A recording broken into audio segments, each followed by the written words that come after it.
And obviously, NFL quarterbacking is hard, and you just got to find ways to get better each week. And I think the guys around me have done that. I think there's positive energy at practice, which is something that we were trying to work on, and obviously executing the plays and fixing some of the things we wanted to fix from the game. And we did that today.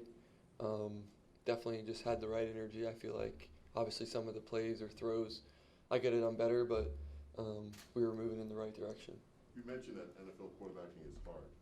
How important is it to you at the same time to make sure that your drives end with a kick, whether it be a punt or anything like that, instead of a takeaway?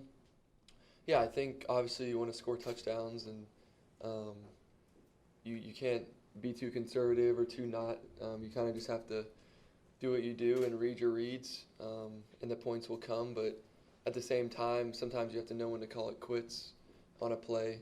Like, maybe, hey, this doesn't feel right, or something went wrong.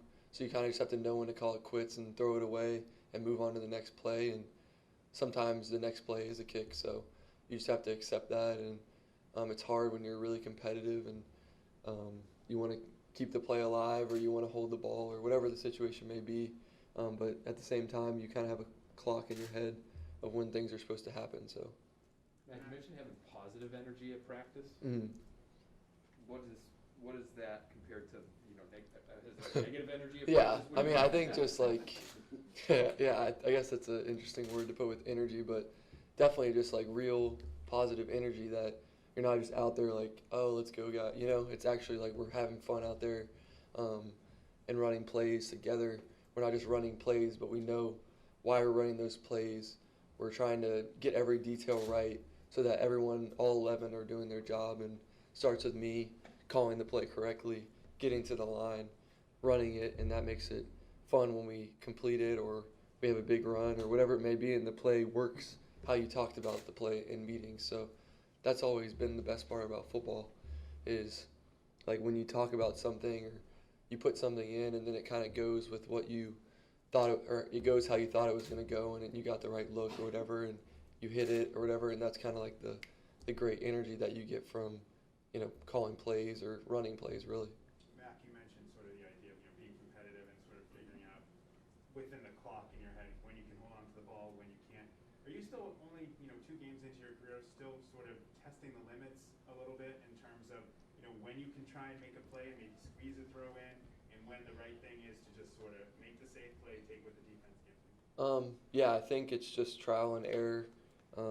Just trying to, first of all, run the play correctly, like get it to the first read if he's open or whatever, and just stick to my reads. And plays will come. You can't chase plays that aren't there or you think might be there. And sometimes in the game, as a quarterback, you see one thing, but everyone else saw it differently or whatever. So whatever you're doing, if you're a receiver and you tried this stem or this route and it didn't really work or whatever, but they thought it was going to work based on what they saw at that moment, you kind of just have the in-moment instinct kind of just to react and play. So that's important, because when you're overthinking stuff, you might not play as fast or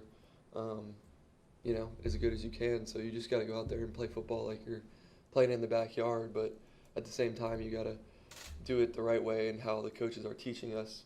And that's going to be great because they've put us in a position to have really good plays, and I know exactly what I'm supposed to do on each play. Max, I know you're extremely hard on yourself. Sorry. That's okay. Sorry, Dan. Rock, paper, scissors.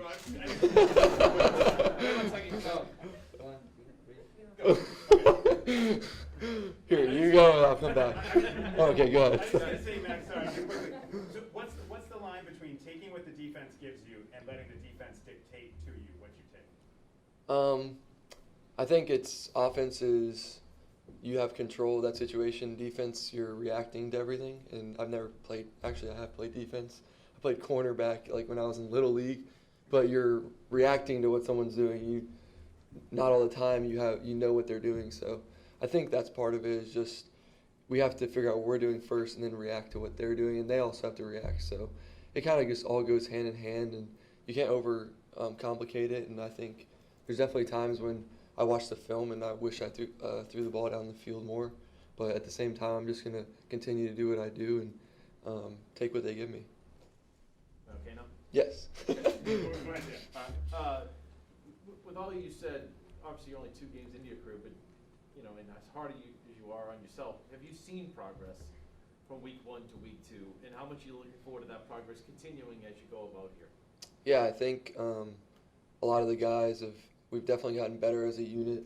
Just, at first in the preseason games, you might get this many reps with the ones or whatever. So now we're all together and we understand like who's going to be out there together and kind of what we expect. So I think just getting the extra reps, and obviously there's times I'm always going to say that I wish I could have done differently in the game or whatever, but you can't focus too much unless you're just looking back to see how far you've improved.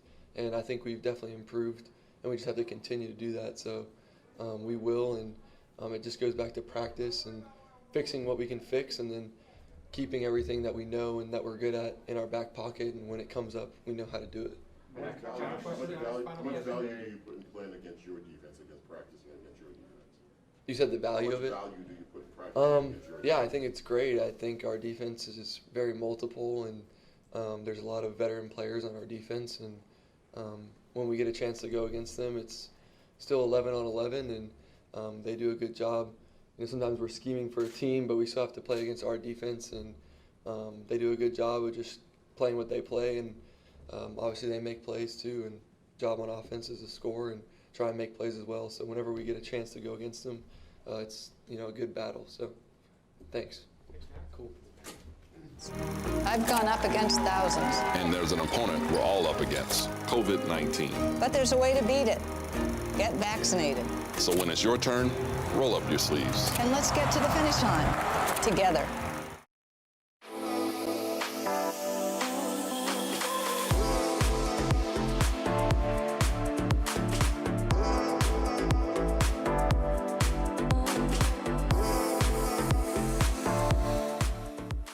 When did Bud Light Seltzer start making lemonade? Probably when 2020 handed us all those lemons.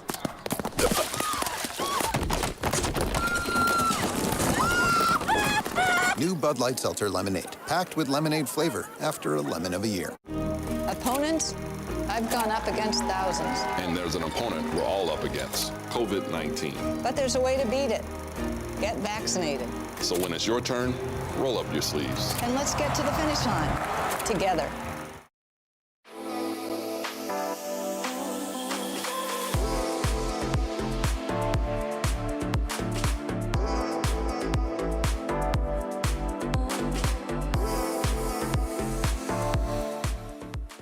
When did Bud Light Seltzer start making lemonade? Probably when 2020 handed us all those lemons.